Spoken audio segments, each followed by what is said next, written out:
स्वागत है आपको एक बार फिर से मेरे यूट्यूब चैनल पर। तो आज क्लास 12 के भौतिक विज्ञान अभ्यास 6 में आज हम लोग पढ़ेंगे समाक्ष प्रणालिका के बीच अन्योन्य प्रेरक तत्वों का सूत्र का निगमन। मतलब समाक्ष प्रणालिका का मतलब होता है कि मतलब एक प्रणालिका है, इसके ऊपर एक और प्रणालिका रख दिया जाता है तो उसमें जो है अन्योन्य प्रेरक तत्व का सूत्र क्या बनता है आज इसमें निगमन करके बताया जाएगा। एक एक लाइन निगमन को अच्छे से समझिएगा। जहां आपको समझ में नहीं आएगा वहां आप सभी विद्यार्थी जरूर कमेंट कीजिएगा। तो अन्योन्य प्रेरण गुणांक किसे कहते हैं यह बताया जा चुका है कि अन्योन्य प्रेरण गुणांक में दो कुंडलियां होती हैं और प्राथमिक कुंडली में जब धारा परिवर्तन किया जाता है तो द्वितीय कुंडली में जो होता है उसमें चुंबकीय फ्लक्स का परिवर्तन होता है, जिसके द्वारा उस कुंडली में जो है क्या होता है प्रेरित वैद्युत वाहक बल उत्पन्न होता है और जिसके द्वारा उस कुंडली में क्या बहने लगता है प्रेरित धारा बहने लगता है। इस घटना को ही क्या कहा जाता है अन्योन्य प्रेरण कहा जाता है। तो अन्योन्य प्रेरण की घटना समझ में आ गया होगा। तो अब अन्योन्य प्रेरण के सूत्र का निगमन इसमें करना है। तो समाक्ष है तो यहाँ पर क्या देख रहे हैं, दो प्रणालिका देख रहे हैं। यहाँ पर धारावाही प्रणालिका है, एक ऐसे है मतलब आपका सीधा है और इसमें जो है लंबवत लगा गया है। इसमें जो फेरों की संख्या है इसमें N1 है और इसमें जो है फेरों की संख्या क्या है N2 है और इसका जो क्षेत्रफल है इसका क्या है A1 है और इसका जो क्षेत्रफल है वह क्या है A2 है और इसमें चुंबकीय फ्लक्स क्या है φ2 हो जाएगा और इसमें चुंबकीय फ्लक्स क्या हो जाएगा φ1 हो जाएगा। इसमें बहने वाली धारा क्या है तो इसमें बहने वाली धारा जो है I1 हो जाएगा। प्राथमिक कुंडली में बहने वाली धारा I1 होगा और द्वितीय कुंडली में बहने वाली धारा क्या होगा I2 है। इतना पहले जो है माना को यहाँ लिखना पड़ेगा। माना लिखने के बाद से सूत्र का निगमन किया जाएगा। तो यहाँ पहले माना को लिख लीजिए। माना दो परिनालिका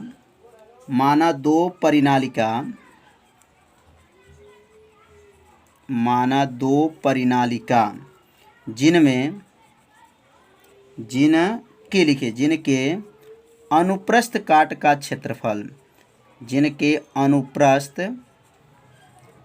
का क्षेत्रफल तो अनुप्रस्थ काट का क्षेत्रफल क्या क्या है तो क्षेत्रफल लिख देंगे यहाँ पर क्रमशः लिखेंगे। तो ये दो प्रणालिका है तो क्रमशः क्या क्या होगा A1 होगा और क्या होगा A2। प्राथमिक कुंडली में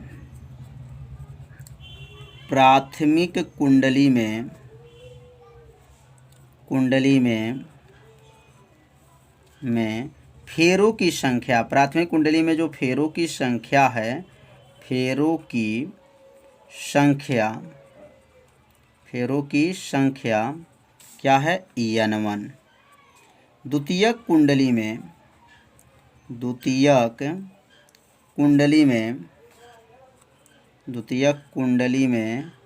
फेरों की संख्या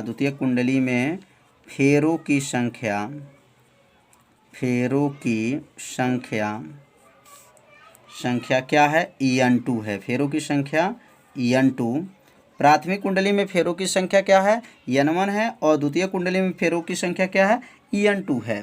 अब प्राथमिक कुंडली में बहने वाली धारा तो लिखेंगे यहाँ पर प्राथमिक कुंडली में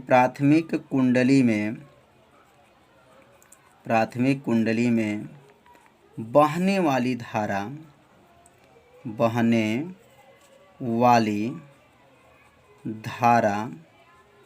क्या है I1 है। प्राथमिक कुंडली में बहने वाली धारा I1। द्वितीयक कुंडली में बहने वाली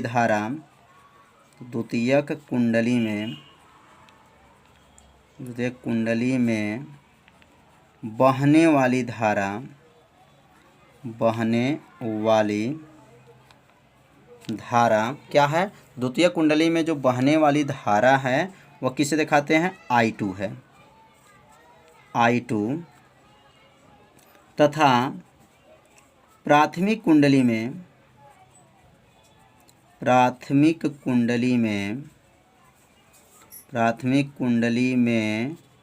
चुंबकीय फ्लक्स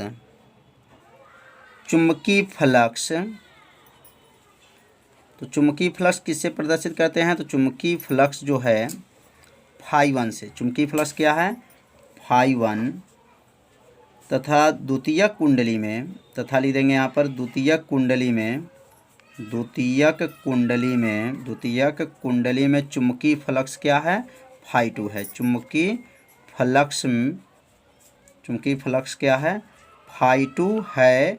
तो अब इतना जो है माना आपको लिखना पड़ेगा। तो माना जो ये लिखा गया है बस चित्र देख करके आपको माना लिखना है कि माना क्षेत्रफल A1 है, A2 है, फेरों की संख्या N1 है, N2 है, चुंबकीय फ्लक्स φ1 है, φ2 है, प्राथमिक कुंडली में बहने वाली धारा I1 है, द्वितीय कुंडली में बहने वाली धारा I2 है। इतना लिखने के बाद से तब यहाँ पर आगे अब यहाँ नोट करेंगे कि परिनालिका के जो भीतर, याद रखिएगा, परिनालिका जो बना हुआ है इसके भीतर जो है चुंबकीय क्षेत्र कितना होता है।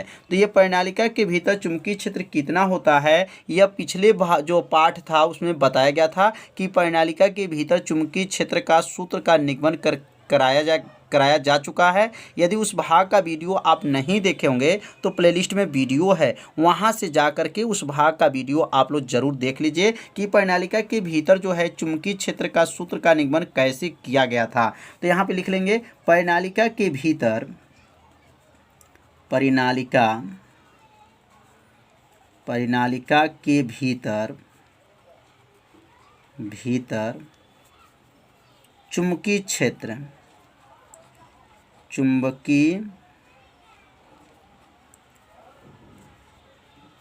थोड़ा सा यहाँ मिस्टेक हो गया, चुंबकीय है, क्या है? चुंबकीय। भीतर क्या लिखेंगे? चुंबकीय क्षेत्र। तो परिनालिका के भीतर जो चुंबकीय क्षेत्र होता है वह क्या होता है? तो यह बताया जा चुका है, B बराबर होता है μ0 होता है, Ni होता है, बटा क्या होता है? EL होता है। ये किनके भीतर है? तो परिनालिका के भीतर जो है चुंबकीय क्षेत्र का जो है यह सूत्र है। तो यहाँ प्राथमिक कुंडली में जब यहाँ निकालेंगे तो यहाँ पे अगला लाइन लिखेंगे प्राथमिक कुंडली में। किस कुंडली में? प्राथमिक कुंडली में, प्राथमिक कुंडली के भीतर, प्राथमिक कुंडली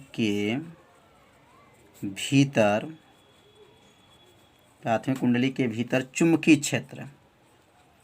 तो प्राथमिक कुंडली के भीतर जो चुंबकीय क्षेत्र कितना बनेगा? तो प्राथमिक है तो प्राथमिक के लिए चुंबकीय क्षेत्र इसको किससे प्रदर्शित करेंगे? B1 से। अब यहाँ B1 बराबर जो है सूत्र यहीं से बना लेंगे। तो B1 बराबर क्या बनेगा? μ0 N यहाँ I1 बटा क्या होगा? EL हो जाएगा। तो यहाँ पे जो परिनालिका की लंबाई है, याद रखिएगा, यहाँ परिनालिका की जो लंबाई है वो EL है। मतलब यहाँ से लेकर के यहाँ तक जो परिनालिका है इसकी लंबाई अगर लिखना चाहे तो यहाँ लिख सकते हैं कि इसकी लंबाई यहाँ से लिख सकते हैं EL है। पूरा टोटल परिनालिका की लंबाई कितनी है? EL है। मतलब यहाँ से लेकर के यहाँ तक की लंबाई जो है EL है। तो इसलिए यहाँ पे जो सूत्र लिखे हैं, क्या लिखे हैं? B1 बराबर μ0 N I1 बट्टा क्या हो जाएगा? EL हो जाएगा। ये किस कुंडली के लिए है? तो प्राथमिक कुंडली के जो है भीतर ये चुंबकीय क्षेत्र है। अब यहाँ द्वितीयक कुंडली निकालेंगे। यहाँ पर लिखेंगे द्वितीयक कुंडली के लिए, द्वितीयक कुंडली में चुंबकीय फ्लक्स, द्वितीयक कुंडली में जो है चुंबकीय फ्लक्स। तो प्राथमिक कुंडली में चुंबकीय फ्लक्स की गणना नहीं करना है क्योंकि प्राथमिक कुंडली में धारा परिवर्तन किया गया। तो द्वितीयक कुंडली में क्या होता है? चुंबकीय फ्लक्स होता है। तो यहाँ चुंबकीय फ्लक्स क्या बनेगा? तो यहाँ सूत्र बन जाएगा φ2 बराबर बनेगा, याद रखिएगा यहाँ पे बनेगा φ2 का BA सूत्र होता है।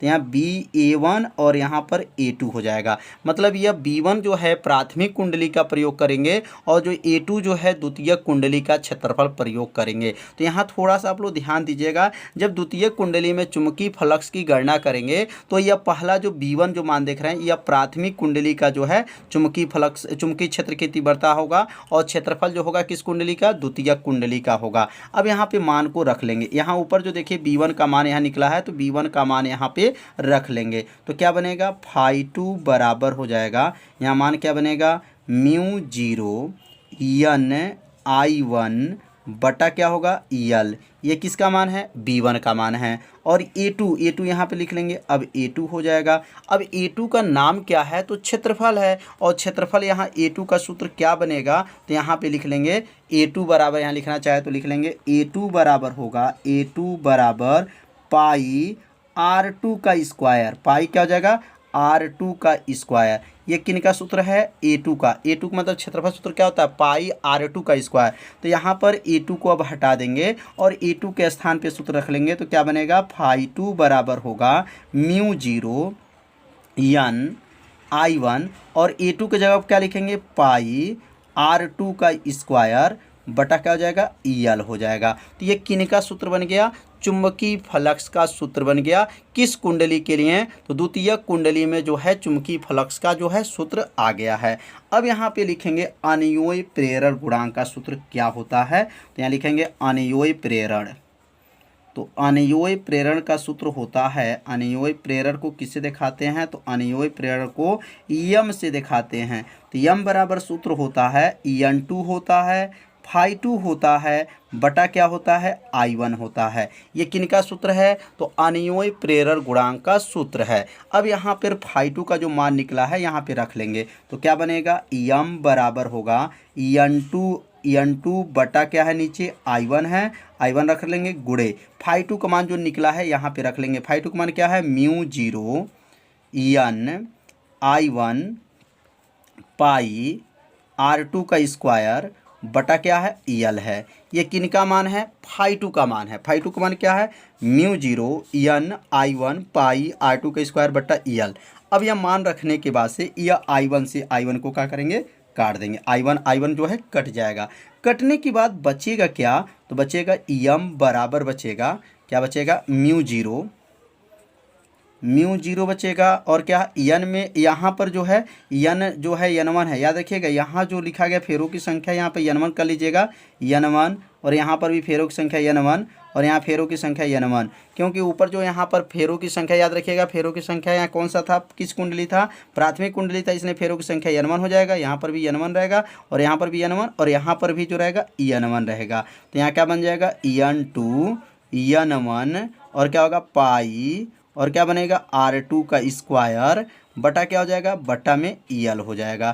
तो यह जो सूत्र बन गया ये किन का सूत्र आ गया तो यह जो है समाक्ष प्रणालिका के भीतर जो है अनियोय प्रेरण गुणांक का जो है सूत्र आ गया। तो यम बराबर सूत्र क्या बना म्यू जीरो n2 n1 पाई r2 का स्क्वायर बटा क्या है यल है। या चाहे तो आपको n1 को आगे लिख सकते हैं और n2 को जो है पीछे लिखा जा सकता है। तो म्यू बराबर जो सूत्र क्या तो बन जाएगा तो म्यू जीरो n1 n2 पाई r2 का स्क्वायर बटा क्या होगा यल हो जाएगा। तो समझ में आ गया होगा कि समाक्ष प्रणालिका के बीच जो है अनियोय प्रेरण गुणांक का सूत्र का निगमन कैसे बताया गया समझ में आ गया होगा। एक एक लाइन आप लोग को बताया गया तो इसे अपने कॉपी में क्या कीजिए जरूर नोट कर लीजिए, 2 बार पढ़िए, आपको इस सूत्र का निगमन क्या हो जाएगा अच्छे से समझ में आ जाएगा।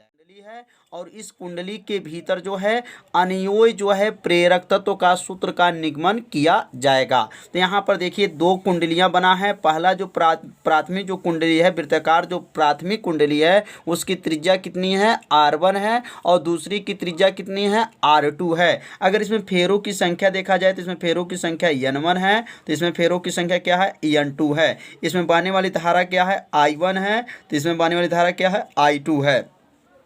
इसमें चुंबकीय फ्लक्स क्या है phi1 है, तो इसमें चुंबकीय फ्लक्स क्या हो जाएगा यहाँ पे लिख सकते हैं phi2 है। तो समझ में आ रहा होगा कि प्राथमिक कुंडली में बहने वाली धारा I1 त्रिज्या r1 चुंबकीय फ्लक्स phi1 फेरों की संख्या n1 और द्वितीय कुंडली जो है उसमें जो है धारा क्या है I2 है, फेरों की संख्या n2 है, धारा I2 है और चुंबकीय फ्लक्स क्या है phi2 है। तो इतना जो है यहाँ पर पहले माना को लिखना पड़ेगा और माना लिखने के बाद से सूत्र का निगमन जो है एक एक लाइन किया जाएगा। तो आप सभी विद्यार्थी पहले माना को लिख लीजिए। तो यहाँ लिखेंगे माना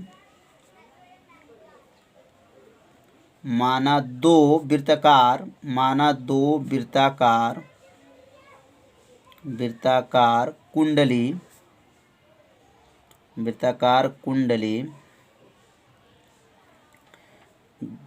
कुंडली जिसमें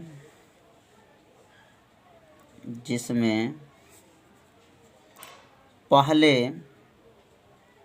पहले वृत्ताकार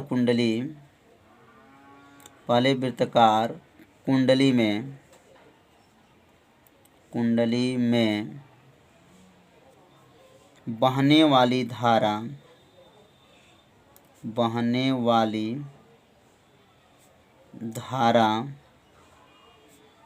I1 फेरों की संख्या क्या है N1, चुंबकीय फ्लक्स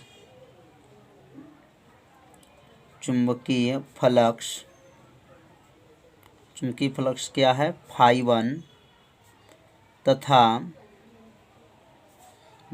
त्रिज्या क्या है R1 है।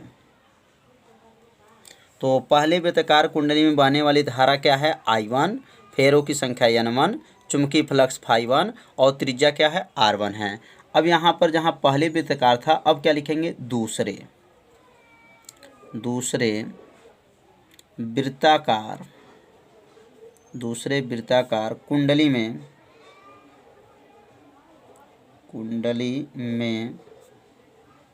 बहने वाली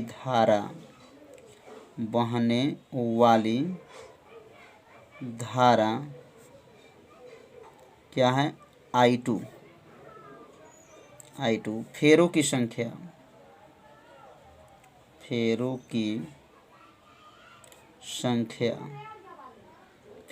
क्या है N2, चुंबकीय फ्लक्स क्या होगा φ2, तो यहाँ लिखेंगे चुंबकीय फ्लक्स क्या है φ2 तथा त्रिज्या क्या है R2 है। तो यह जो माना कैसे लिखा गया है, चित्र को देख करके ही माना यहाँ पे लिखना है। जब माना यहाँ पे लिख लेंगे तब लिखेंगे यहाँ पर पहले जो है या लिखेंगे परिनालिका जो हमारा बना है, किस परिनालिका बना हुआ है तो वृत्ताकार कुंडली। याद रखिएगा ये परिनालिका नहीं बना हुआ है, यह वृत्ताकार कुंडली बना हुआ है। तो इस वृत्ताकार कुंडली के भीतर जो है चुंबकीय क्षेत्र की तीव्रता कितना होता है, तो यहाँ लिखेंगे पहले वृत्ताकार कुंडली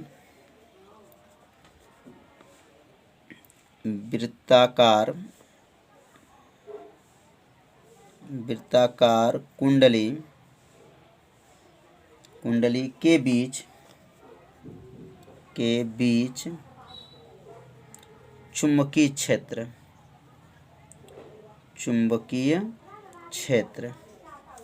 तो चुंबकीय क्षेत्र कितना होता है, तो यह पिछले पाठ में हम लोग पढ़े थे।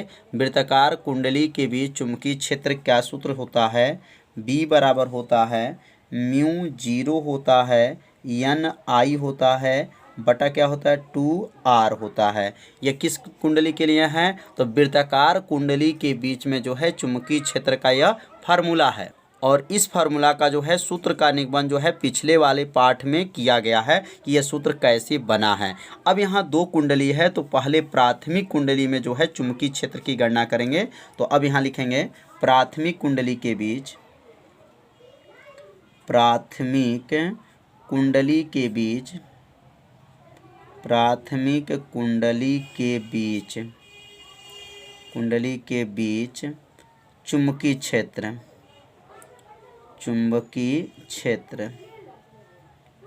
चुंबकीय क्षेत्र। तो प्राथमिक कुंडली में अगर चुंबकीय क्षेत्र देखेंगे तो क्या बनेगा, यहाँ पर B है तो क्या बन जाएगा यह B1 बराबर यह क्या बनेगा μ0, N है तो क्या बनेगा N1 और यहाँ I है तो क्या बनेगा I1 बटा हो जाएगा और 2R है तो क्या बनेगा 2R1। क्यों 1 हो गया, टोटल 1, इसमें भी 1 1 1, क्योंकि कौन सा कुंडली की बात कर रहे हैं, प्राथमिक कुंडली के बीच जो है चुंबकीय क्षेत्र है, तो इसमें B1 हो जाएगा। अब जब प्राथमिक कुंडली में जब धारा परिवर्तन किया जाता है तो द्वितीय कुंडली में क्या हो जाता है, चुंबकीय फ्लक्स में परिवर्तन हो जाता है। तो अब लिखेंगे द्वितीयक कुंडली में, अब इसके नीचे लिखेंगे द्वितीयक कुंडली में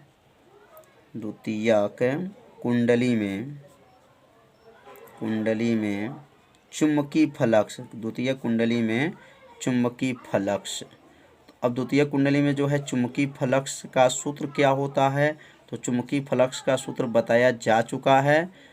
चुंबकीय फ्लक्स क्या होता है, फाई बराबर होता है, फाई बराबर क्या होता है, बी ए होता है। फाई बराबर क्या है, बी ए होता है। लेकिन ये द्वितीय कुंडली है इसलिए क्या बनाएंगे, फाई 2, और ये B1 रहेगा और ये A2 रहेगा। याद रखिएगा, जब द्वितीय कुंडली में चुंबकीय फ्लक्स का परिवर्तन होता है तो फाई 2 बराबर B1 A2, मतलब यह चुंबकीय क्षेत्र जो है पहले वाली वृत्ताकार कुंडली का प्रयोग किया जाता है और क्षेत्रफल जो होता है द्वितीय कुंडली का प्रयोग किया जाता है। अब यहाँ पे देखेंगे B1 का मान देखिए ऊपर निकला हुआ है, यहाँ पे B1 का मान को यहाँ पे रख लेंगे। जब B1 का मान रख लेंगे तो क्या बनेगा, यहाँ पर फाई 2 बराबर हो जाएगा, B1 का मान क्या है, μ0 है, N1 है और क्या है, I1 है बटा है 2R1 है। ये किनका मान है, B1 का मान है। और क्षेत्रफल का सूत्र क्या होता है, तो यहाँ सूत्र लिख लेंगे, A बराबर होता है पाई R का स्क्वायर होता है। A बराबर क्या होता है, पाई R का स्क्वायर है, लेकिन ये 2 कर लेंगे मतलब A2 बराबर होगा तो पाई R2 का स्क्वायर हो जाएगा। क्यों, क्योंकि वृत्ताकार कुंडली मतलब द्वितीय कुंडली के लिए क्षेत्रफल निकालेंगे तो द्वितीय कुंडली की त्रिज्या क्या था, R2 था, तो A2 के जगह हम लोग क्या लिख सकते हैं, अब पाई R2 लिख सकते हैं। अब A2 को हटा दिया जाएगा और उसके स्थान में क्या लिखेंगे, पाई R2 का स्क्वायर हो जाएगा। तो ये किसका मान निकल गया, फाई 2 का मान निकल गया। फाई 2 का नाम क्या है, चुंबकीय फ्लक्स है। अब हम लोग को किसका सूत्र का निगमन करेंगे, अनियोई प्रेरण। अब यहाँ लिखेंगे अनियोई प्रेरण। तो अनियोई प्रेरण का सूत्र क्या होता है, तो अनियोई प्रेरण का सूत्र जो है बताया जा चुका है। अनियोई प्रेरण को किससे प्रदर्शित करते हैं, तो यम से प्रदर्शित करते हैं। तो अनियोई प्रेरण यम बराबर होता है N2 होता है और क्या होता है, फाई 2 होता है बट्टा क्या होता है, I1 होता है। ये किनका सूत्र है, तो अनियोई प्रेरण गुणांक का सूत्र है। अब यहाँ पे जो फाई 2 का मान निकला है, यहाँ फाई 2 वाला मान देख रहे हैं ना, पूरा मान फाई 2 का है और ये फाई 2 का मान यहाँ पे क्या करेंगे, रख लेंगे। जब फाई 2 का मान रख लेंगे तो क्या बनेगा, तो यहाँ बन जाएगा, अब अगला लाइन यम बराबर होगा, अब N2 बटा क्या है, I1 है, N2 बटा I1 हो गया। फाई 2 का मान भर लिया जाए, फाई 2 का मान क्या, μ0 N1 और क्या है I1 और क्या है पाई R2 का स्क्वायर बटा और यहाँ का हो जाएगा 2R1।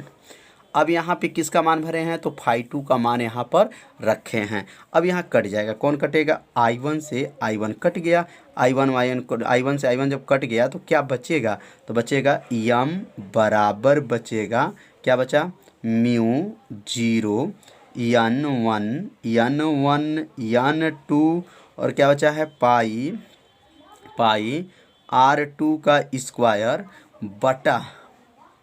बटा और नीचे क्या बचा है 2R1।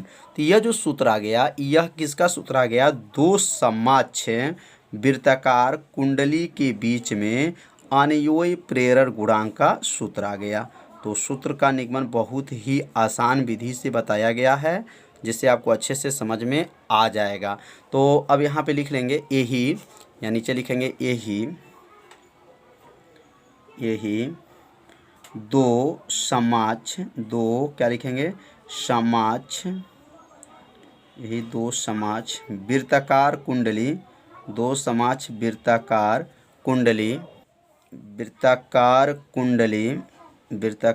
कुंडली में क्या है, अनियोई प्रेरण गुणांक का सूत्र है। अनियोई प्रेरण गुणांक का सूत्र है, गुणांक का सूत्र है। तो समझ में आ गया होगा ये सूत्र का निगमन। तो दो समोच्च वृत्ताकार कुंडली के बीच में अनियोई प्रेरण गुणांक का सूत्र क्या होता है, निगमन आप लोग को आसान विधि से बताया गया है। यदि आपको ये समझ में नहीं आया होगा तो वीडियो को एक बार और देखिएगा जिससे आपको अच्छे से समझ में आ जाएगा। तो आज का पढ़ाई कैसा था, आप सभी विद्यार्थी जरूर कमेंट कीजिएगा, वीडियो को लाइक कर दीजिएगा। चैनल पर यदि आप पहली बार आए होंगे तो चैनल को सब्सक्राइब और घंटी दबाना मत भूलिएगा, क्योंकि यह लाइव क्लास आपके लिए ही चलाया जा रहा है। तो आज का पढ़ाई जो है इतना ही, मिलते हैं अब अगले भाग में। तब तक के लिए सभी विद्यार्थियों को नमस्कार।